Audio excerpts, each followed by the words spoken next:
my foot slipped and I flat on my ass and slid right across the car. And it was slick, I thought. So has anybody else got another question? Somebody else? The microphone is right here, the man in the red. Come on out. Come on out, don't be shy. Just scream it out. Or when you just talk to each other, you can. Yes. I'll question myself. Oh, wait, you have a question. Go ahead. You have a microphone. So obviously the Charger is significantly. Well, you're cutting out. So the Dodge Charger obviously is very expensive these days. The car you guys are kind of hanging out. It's with. what? It's expensive. Oh, okay. So how many cars did you guys damage in the recording of that show? Well, nobody gave a rat's ass about that car.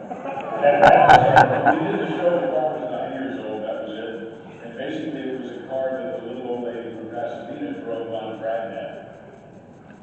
Except for the 68 Charger that was used in Bullet, nobody cared. It was just a big clunky car. In fact, when we first started the show in '78, there were, I think, 4 of them in the parking lot at the Holiday Inn in Conyers, Georgia, and 1 yellow Roadrunner. And I remember thinking, please God, let that be our car, not that big clunky orange thing. But He was 18. the general idea, but yeah. But I knew something about cars, and I guarantee you, if it weren't for the Dukes of Hazzard, I get people saying, "Oh my gosh, you wrecked so many cars." Well, if we didn't wreck so many cars, nobody would care that we wrecked so many cars. But that year, I think they made out of Hamtramck, Michigan alone, I think they made in '69 300,000 of those cars. That's We a lot. wrecked probably, I say we wrecked 329. Because we did two general leads, 2 jumps a show, 2 wrecked general leads, and 4 wrecked cop cars, right? So there were 2 cop car chases. And then we had a year where there were those god-awful miniatures. So I would say 300 to 329 is a very conservative and very, dare I say, educated guess. No, but I'm guessing. I would like to add something. I ended up directing a half dozen episodes, and one thing about that big clunky car that he's talking about is that it's beautiful. Yeah. And the camera loves it. The camera loves it from the side, from the top, from the back, from the front, and from underneath. And I mean, it's such a beautiful car. And if you look at car commercials today, you look at the car commercials for a Honda or a Toyota, or even a Beamer. I mean, Beamers are pretty nice looking cars, but they don't really show you the car.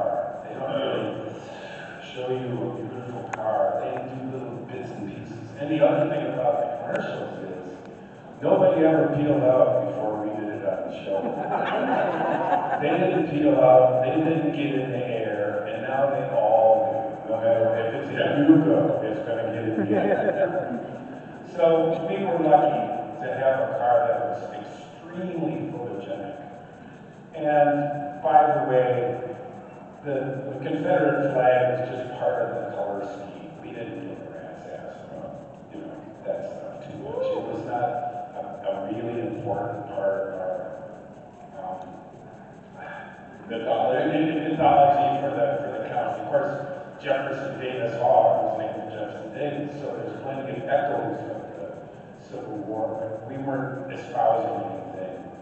And the furor that happened about it is unfortunate that it's kind of revisionist history. The car is innocent. The car is innocent. The car is innocent. Remember when Sorrell played his twin brother, Abraham Lincoln Hall? He did. He had the black suit. Somebody today, I was doing an interview or something, and the guy said, "So what was the weirdest episode?" He said, "That I know which one." Oh. And I said, "It's the one with the alien." A stranger comes to Hazzard. Is that what it was called? I think it's Stranger in Hazzard, something like that. That was It was a little green guy that boss was gonna try and scam. That was just awful. It was our two, I think. It was our two. I think so, yeah. I don't know. Yeah. Yeah, he was wonderful, but yeah, and Sorrel directed that also. Oh, God, this stuff. We were out sitting on the porch of the Walton's farm, or the Walton's house, which you never really saw in the news except once. I think when you directed I directed on the front porch. Yeah. But we were sitting there and then the spaceship was supposedly landing, and Sorrel, who is a very complicated guy. Smart as a whip. Oh my God. Spoke six languages. They would sit and do the New York Times crossword puzzle. And if Denver was doing it in pen, then in pencil, then Sorrel would do it in pen. And then if Denver saw Sorrel doing it in a pen, he would do it in a pen, and then Sorrel would take out a Sharpie. And he was such a wonderful, wonderful guy. But when he directed that episode, I remember that it was tedious. It was hard. Well, it was such a miserable. It's very tedious. And we had our share of scripts that were not super. And part of the genius of Some of them actually sucked. some Jim Best and Sorrel Book and Denver Pyle, they made hay with stuff that was not up to par. And they taught us how to do it. And you remember when Jimmy said, you just said, like, basically he said to Warner Brothers, you say that one more time and I'm going to read every line as written. I'm not going to add that. There will not be so much as a If you don't write it in the script, I'm not going to say it. And they called him on it, and I wish I could tell you what episode that was, but it was dreadful. Because there was no ad-libbing between Boss and Roscoe, and it just kind of laid there. Yeah, they were brilliant. They were like Costello. Yeah. Hey, anybody else got a question? Just raise your hand